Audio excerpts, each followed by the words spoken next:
Hi, I'm Evan from 2A33A. And I'm Drew from 2A33A, and this is our World's Robot Explanation. So this is the underside of a robot showcasing the drivetrain. We ran at 450 RPM on a 7-motor drive. There are 3 on each side for this side and then 2 on front, which I'll get to later.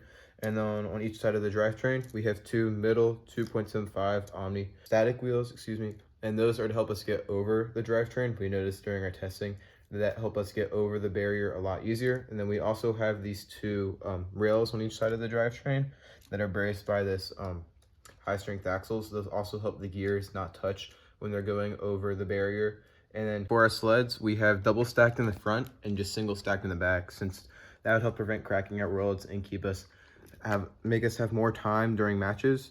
And they also curved inwards to help the robot get over the barrier, so that way they do not get stuck on this little lip here. And in the front, we choose to have some on the inside and the outside to make that barrier cross even easier. On the back sleds, we include the wall riders to help the robot when it is approaching, especially during autumn. That makes it a lot easier.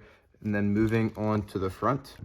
All right, so moving on to the top of the robot, this is where you can see the 2 5.5 watt motors, and then underneath is the pneumatics reservoir. So these 5.5 watt motors use the custom acetal cutouts that are then geared 3-to-1 and meshing. That also mesh with the drivetrain, and that works for our 7-motor drive. We also do this on the other side, giving us a total of those 7 motors working on the PTO. Alright, so moving on to our intake here, we just have a regular 600 RPM intake on one 11-watt motor, and this is just a 1-to-1 chain ratio. We also added these zip ties in the front to prevent from SG3, because that did happen in one of our matches.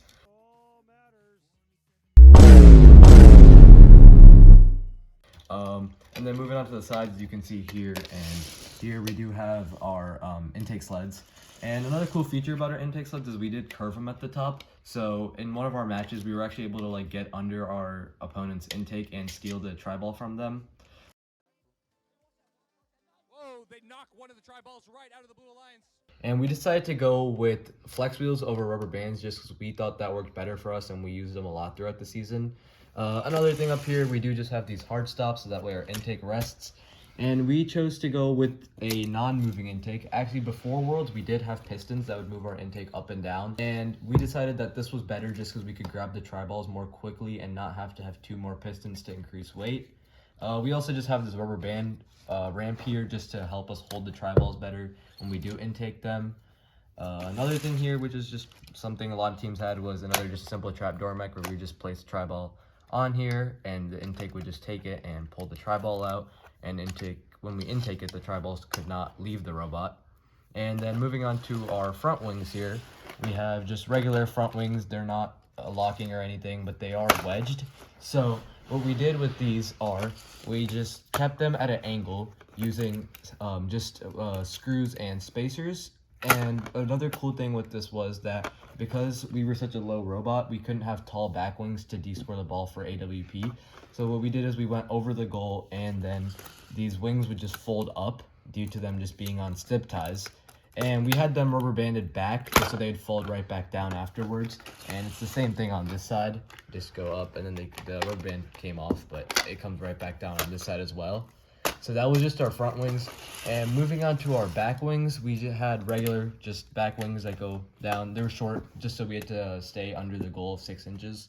And we also use these for a low A-tier elevation. And we also use these for auton when trying to touch the middle barrier to get win point.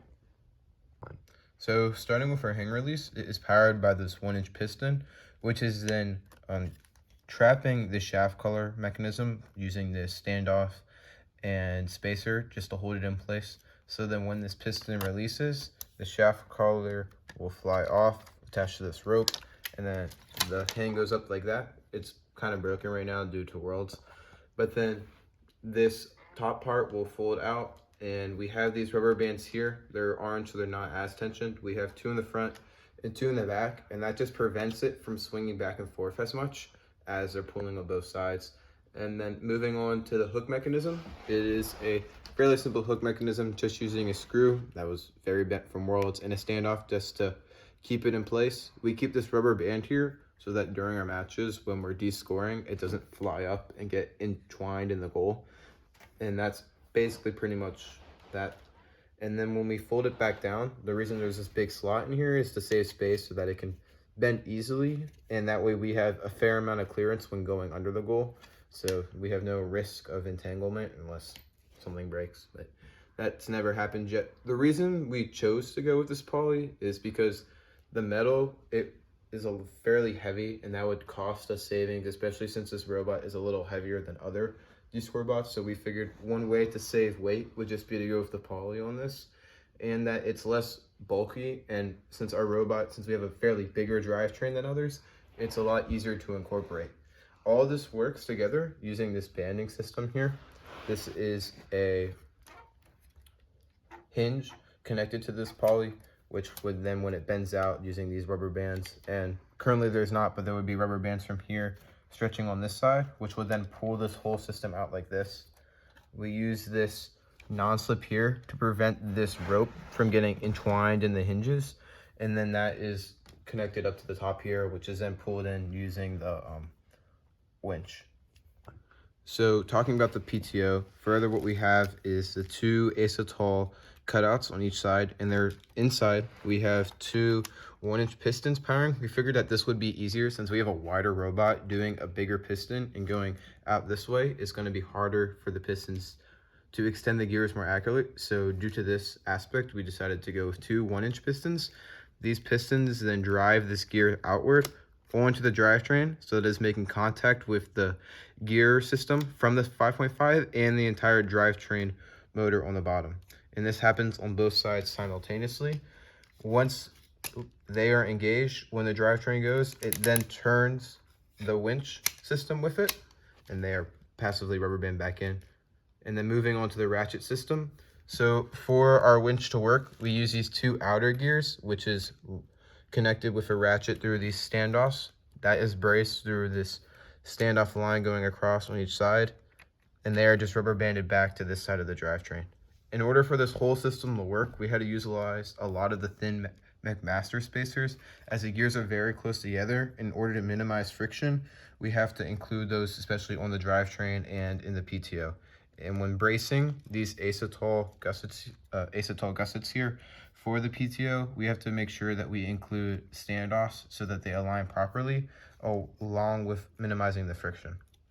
All right, so moving on to just the coding aspect and sensor aspect of our robot, we did just have one radio on the side here. It is a bit loose afterwards, but trust me, never got caught in anything.